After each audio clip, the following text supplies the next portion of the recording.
दोस्तों, अंधेरे की क्या परिभाषा है? अंधेरे का अस्तित्व क्या है? क्या उजाले का नहीं होना अंधेरा है? क्या ऐसे ही मन में इच्छा शक्ति का नहीं होना असफलता है? हार तो जिंदगी का एक हिस्सा है दोस्तों। हारने के बाद जीतने का मजा ही कुछ और है।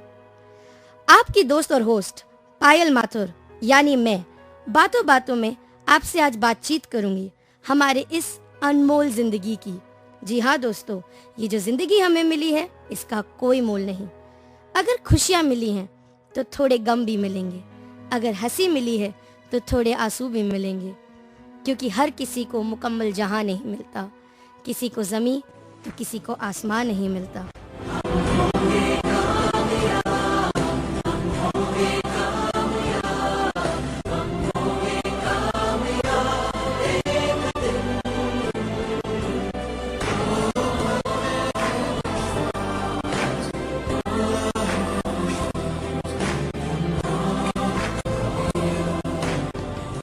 अगर मन में विश्वास है तो आपकी जिंदगी कभी थम नहीं सकती, ठहर नहीं सकती, रुक नहीं सकती।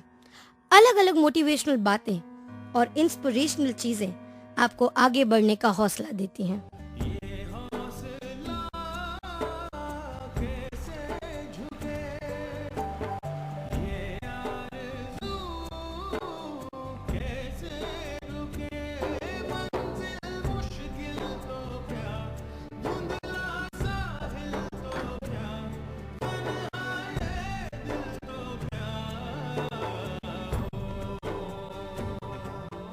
जो सफर की शुरुआत करते हैं वो मंजिल भी पा ही लेते हैं। बस हौसला चलने का जरूरी है, बस हौसला चलने का जरूरी है। ऐसे इंसानों का तो राहें भी इंतजार करती हैं। आज मेरे साथ हमारे स्टूडियोज में एक ऐसी शख्सियत, एक ऐसी पर्सनालिटी, एक ऐसा व्यक्तित्व है कि ऐसा लगता है कि ये 4 पंक्तियां कवि ने उन्हीं को सोचकर लिखी हैं। आइए मैं आपको मिलवाती हूँ लेफ्टिनेंट रीटा गंगवानी जी से। Welcome ma'am. Hi. Hi ma'am. Lieutenant Rita Gangwani ji, मेरा सबसे पहला सवाल आपसे ये है कि आप दूसरों से इतनी मोटिवेशनल बातें करती हैं, इतना इंस्पायर करती हैं, आपको ये करने की किक कहाँ से मिलती है? टिप कहाँ से मिलती है? जी मैम। बेटा, जैसे एक बहुत बड़ी कहावत है, नानक दुखिया सब संसार। कई बच्चे आते हैं मेरे पास, कई लोग आते हैं मेरे पास अपनी अपनी प्रॉब्लम्स को लेके, और जब मैं बैठ के उन प्रॉब्लम्स के बारे में सोचती हूँ तो मैं रियलाइज करती हूँ कि कुछ ऐसी चीजें होती हैं जो हमारे हाथ में नहीं होती, जो कहीं ना कहीं हमें सरेंडर करनी ही पड़ती हैं।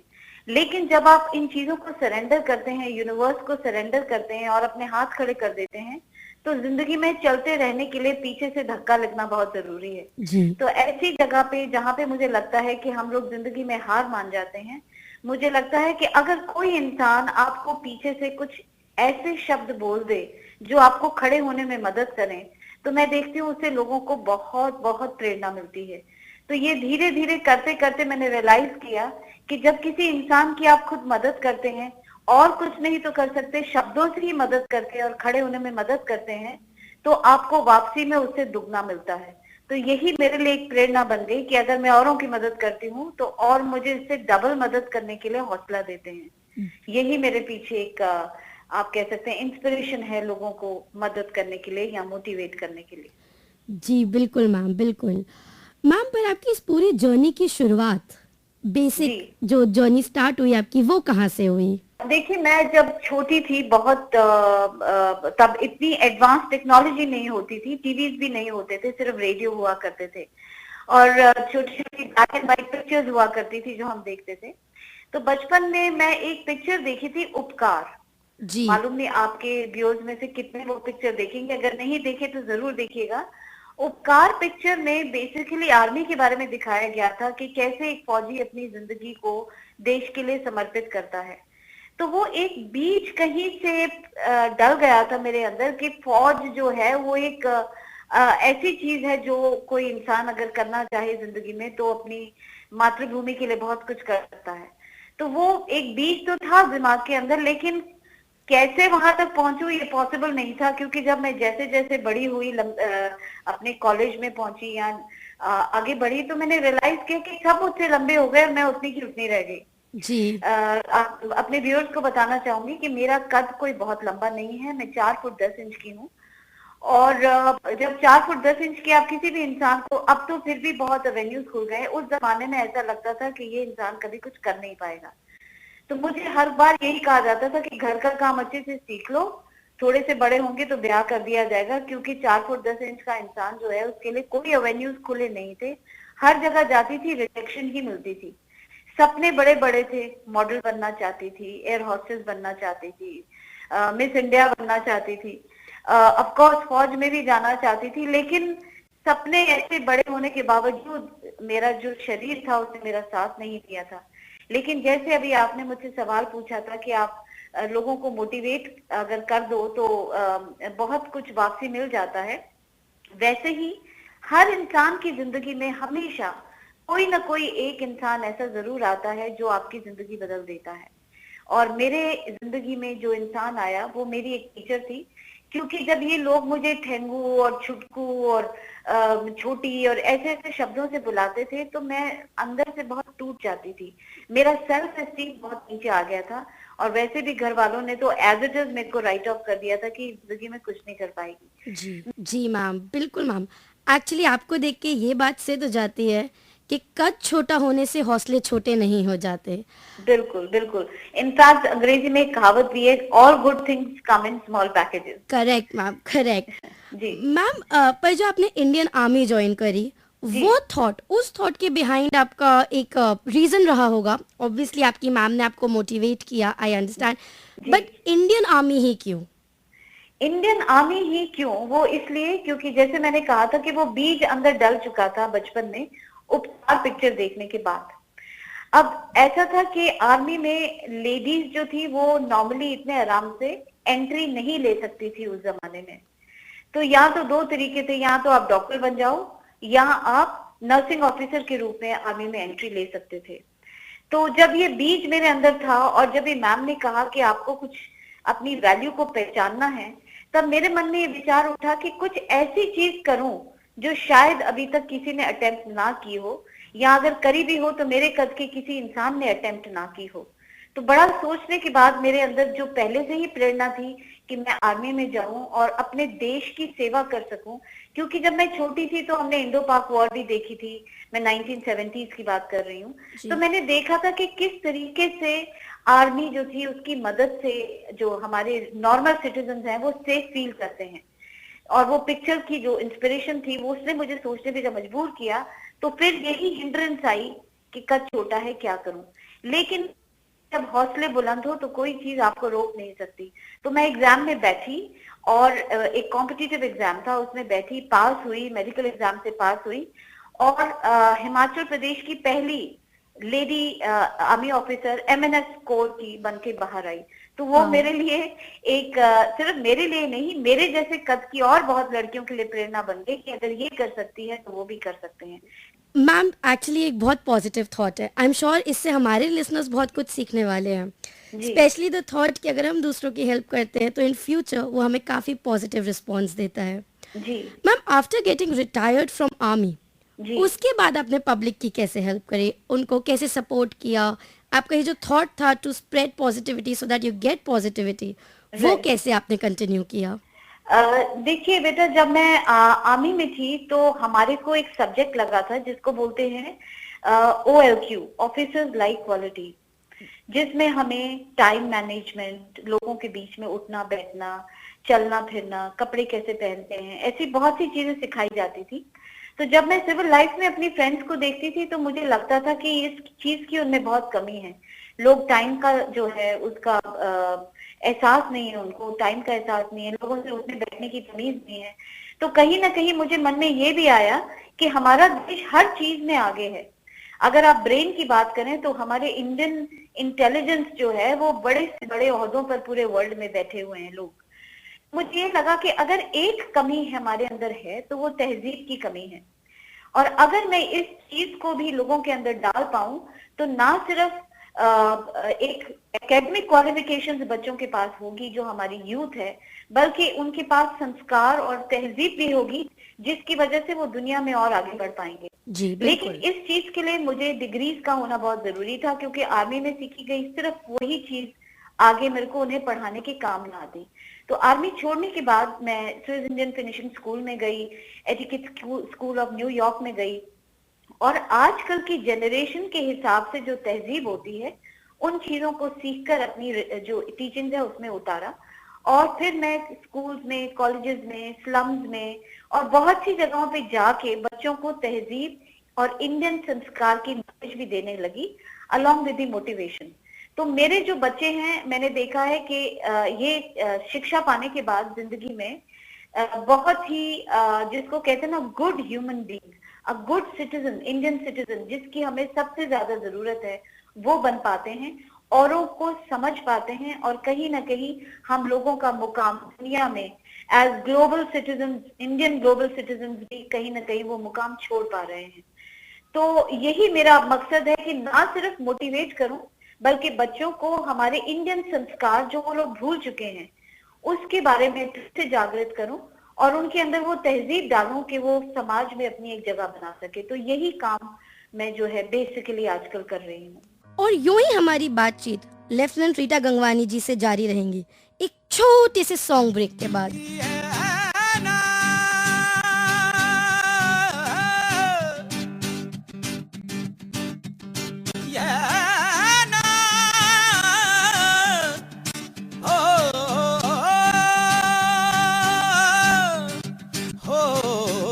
टूटा टूटा एक परिंदा ऐसे टूटा कि फिर जुड़ ना पाया। ओ लूटा लूटा किसने उसको ऐसे लूटा कि फिर उड़ ना पाया।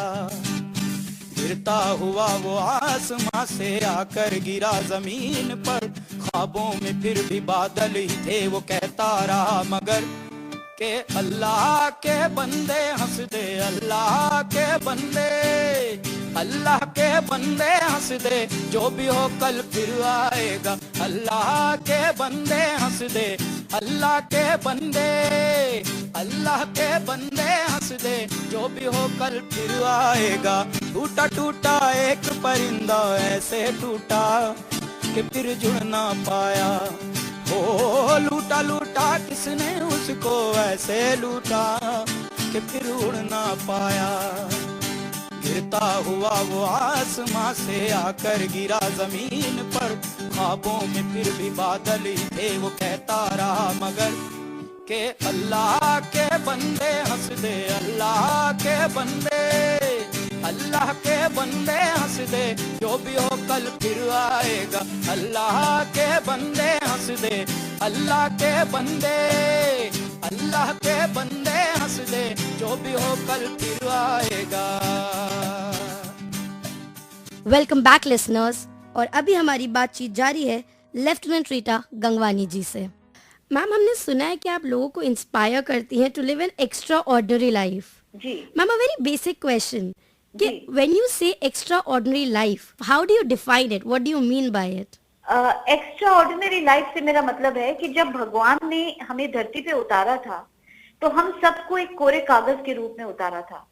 लेकिन जैसे जैसे हम बड़े हुए, हमारी सोच, हमारे फ्रेंड्स, हमारी एजुकेशन, हमारी फैमिली, ये वो ऐसी चीजें हैं जिन्होंने हमारी पर्सनालिटी को बनाया। लेकिन अगर आप कभी देखें कि एक छोटे हाथी को जब एक महंत ट्रेन करता है तो वो उसको, छोटे से हाथी को बड़ी मोटी मोटी चेन से बांध के रखता है। जी। लेकिन जैसे जैसे हाथी बड़ा होता है वो चेन हटती जाती है और एक छोटी सी रस्सी से हाथी को बांध दिया जाता है, क्योंकि हाथी के दिमाग में ये एक कंडीशनिंग बन जाती है कि मैं अपने को छुड़ा नहीं सकता, क्योंकि बचपन से वो बांध के रखा गया है। तो वही सोच कि बचपन में कोई हमें बोल देता है कि आप जिंदगी में कुछ नहीं कर पाएंगे, आप ये नहीं कर सकते, आप वो नहीं कर सकते, तो ये सोच हमें बचपन में बांध देती है उस हाथी की तरह, और हम ये नहीं समझ पाते कि अब मैं एक छोटी सी रस्सी से बंधी हुई हूँ, चेन से नहीं बंधी हुई। मैं जब भी चाहूँ इस रस्सी को खोल के आगे बढ़ सकती हूँ जिंदगी में।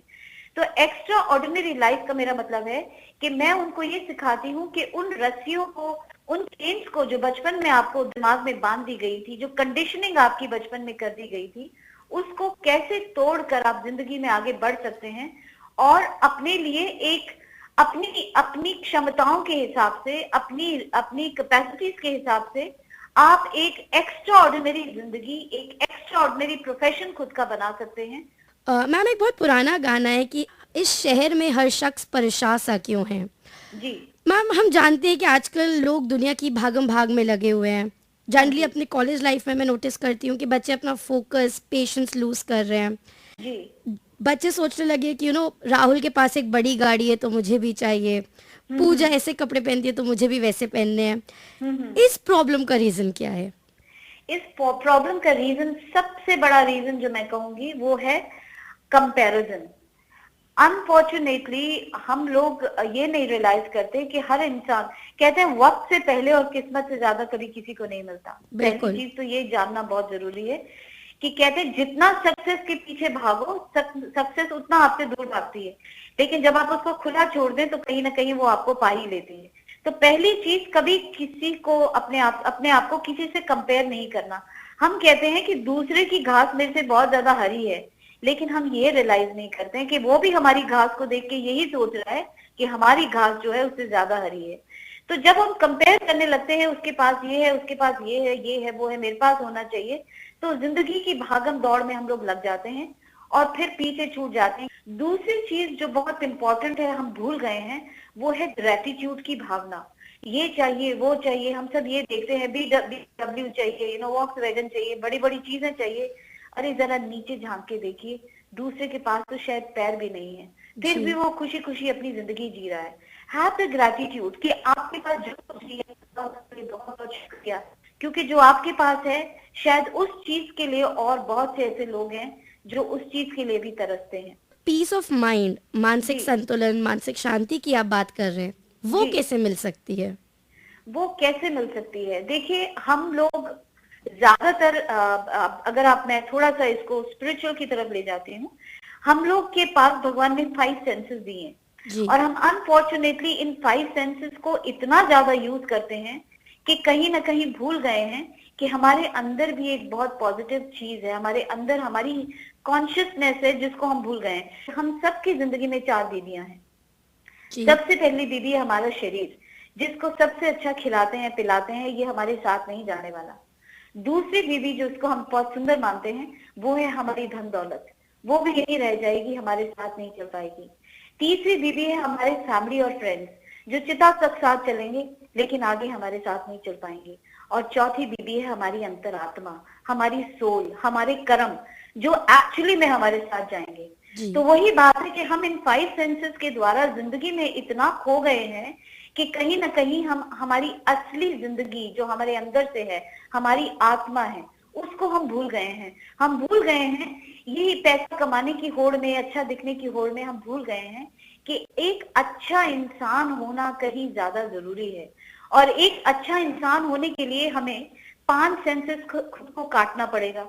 और 5 सेंसेस से आप खुद को कैसे काटेंगे? इन सेंसेस से आप तभी खुद को काट सकते हैं जब आप किसी खाली स्थान पर, किसी एम्प्टी स्थान पर शांति से आंखें मूंद कर बैठें और अपने अंदर झांक के देखें कि मैं जिंदगी में कर क्या रहा हूँ। इन अदर वर्ड्स आप इसको ये भी कह सकते हैं कि आप कुछ वक्त मेडिटेशन की तरफ दीजिए, अपने अंदर झांक के देखिए कि मैं जिंदगी में कर क्या रहा हूँ।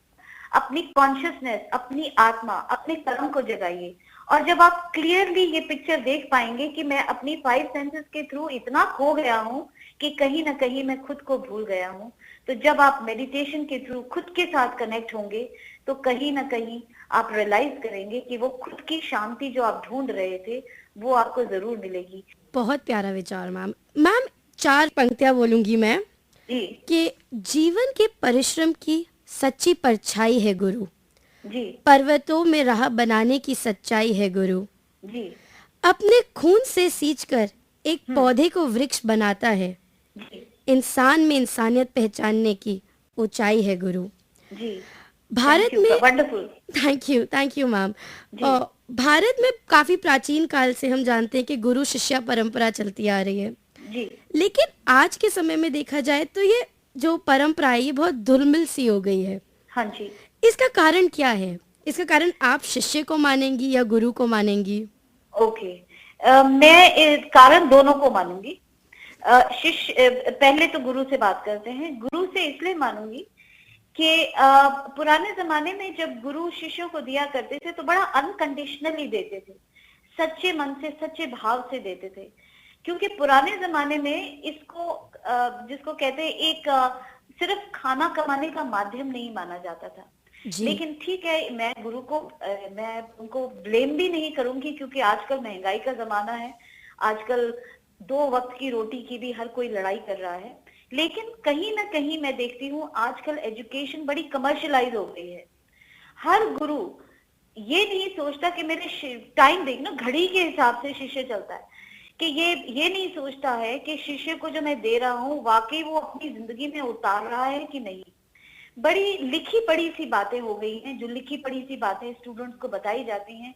तो बिल्कुल एक शिष्य को बहुत जरूरी है कि ठीक है, अगर ये उसके रोटी का माध्यम है तो जरूर हो, लेकिन ये एक शिष्य का फर्ज बनता है कि वो घड़ी देखकर ना चले, वो ये देखकर चले कि मैं जो शिष्य को बता रहा हूँ क्या वाकई वो जिंदगी में उतार पाता है कि नहीं। और वो कहते हैं ना, always practice what you preach. अगर आप उसको ये कह रहे हैं कि ये मत कर, तो वो चीज आप में भी साफ नजर आनी चाहिए। शिष्य जब वो चीज आपके अंदर देखता ही नहीं तो उसे लगता है कि किताबी बातें वो करते ही नहीं। जी बिल्कुल मैम। मैम ये भी कहा जाता है कि दिया तले अंधेरा होता है। जी मैम ये कितना आप मानती हैं? बिकॉज जनरली कहा जाता है कि एक टीचर का बच्चा टीचर नहीं बन पाता, एक इंजीनियर का बच्चा मैथ्स में वीक होता है, एक जोग्राफर का बच्चा ठीक से मैप भी नहीं बना पाता। जी इसका रीजन क्या होगा? लैक ऑफ मोटिवेशन या एक्स्ट्रा प्रेशर? मैं ये भी नहीं कहूंगी लैक ऑफ मोटिवेशन नहीं हो सकता, क्योंकि टीचर जो है वो जब सारा दिन ये बातें कहते हैं तो कई बच्चे टेकन फॉर ग्रांटेड कर लेते हैं। उनको ये लगता है कि तो रोजमर्रा हमारे पेरेंट्स बोलते ही रहते हैं, इसमें क्या नई बात है। लेकिन मैं ये नहीं कहूंगी चिराग तले अंधेरा है। टीचर को जो अपना चिराग है उसको थोड़ा सा ट्वीक करना पड़ेगा अपने बच्चों के लिए, जी कि अपनी शिक्षाएं कई बार डायरेक्टली बच्चों के काम नहीं आती। तो वेरी इंपॉर्टेंट कि कई टीचर को अपने ही फैमिली में अपने बच्चों को बांध कर नहीं रखना चाहिए अपनी शिक्षाओं के अंदर। ये जो नई पद्धतियां, नई चीजें बच्चे आकर अपने माँ बाप के साथ शेयर करते हैं, वो भी अपनी जिंदगी में टीचर को समझनी चाहिए कि जनरेशन के हिसाब से वैल्यूज चेंज हो रहे हैं। अगर एक गुरु अपनी शिक्षाओं को अपने जनरेशन्स के हिसाब से चेंज करे, भाषा को चेंज करे, सिखाने के तरीके चेंज करे, तो मेरे को लगता है कि चिराग तले अंधेरा नहीं रहता। बच्चे अपनी अपनी तरीके से हमेशा उन चीज को समझ पाते हैं। तो बच्चों को ये सिखाइए कि वक्त के हिसाब से खुद को भी बदलिए, बच्चों को भी सिखाइए। शिक्षाओं को ट्वीट करके बच्चों को सिखाएंगे तो चिराग तले मेरे को लगता नहीं कि कभी अंधेरा होगा। वो जमाने गए जब चिराग तले अंधेरा होता था। अगर अब अंधेरा हो तो आप नीचे से टॉर्च भी जला सकते हैं। जी बिल्कुल बिल्कुल मैम, बिल्कुल। जी जी मैम एक लास्ट क्वेश्चन, जी कि एक छोटा सा sorry at the end ma'am हम चाहेंगे कि आप एक छोटा सा मोटिवेशनल मैसेज आज के यूथ के लिए दें। ओके। मैं जो बच्चों के मोटिवेशन देना चाहूंगी वो ये कि जैसे मैंने कहा, नानक दुखिया सब संसार।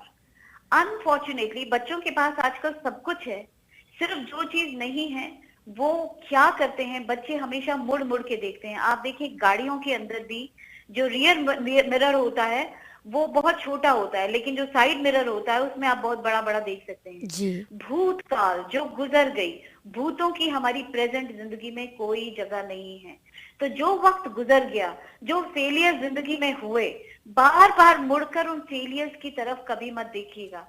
आगे बहुत ब्राइट फ्यूचर है, आगे आपका जो भविष्य है उसमें भूतों को ना लाइए। हमेशा एक गेंद की तरह बनिए कि वो जितना जोर से नीचे पटकोगे वो उतनी ही फुर्ती के साथ ऊपर उछलेगा। तो जिंदगी में कभी हार नहीं माननी, कुछ भी हो जाए जिंदगी में हार आपने नहीं माननी। पीछे मुड़ के देखोगे तो पीछे ही रह जाओगे। आगे के बारे में सोचिए, प्रेजेंट मोमेंट के बारे में सोचिए कि ये जो मोमेंट है उसको मैंने कैसे सुधारना है, और अपने फेलियर्स को हमेशा एक माइलस्टोन मान के चलिए। और कुछ लाइनें जो मैं लास्ट में बच्चों को बोलना चाहूंगी वो है कि जो हो गया उसे सोचा नहीं करते, भूल जाइए। जो हो गया उसे सोचा नहीं करते, जो मिल गया उसे खोया नहीं करते। हासिल उन्हें होती है सफलता, हासिल उन्हें होती है सफलता, जो वक्त और हालात पे रोया नहीं करते। इसलिए जो गुजर गई उसे भूल जाइए, आगे के बारे में सोचिए और आगे बढ़िए। जिंदगी बहुत बड़ी है, बहुत अच्छी है, कभी भी जिंदगी में हार मत मानिएगा। आपका बहुत बहुत शुक्रिया मैम, बातों बातों में आने के लिए और हम सब से ढेर सारी बातचीत करने के लिए। और साथियों, इसी के साथ मैं अपना ये शो यही खत्म करती हूँ और अगले हफ्ते मिलने का वादा करते हुए this is Payal Mathur signing off from radio Amity 107.8 FM।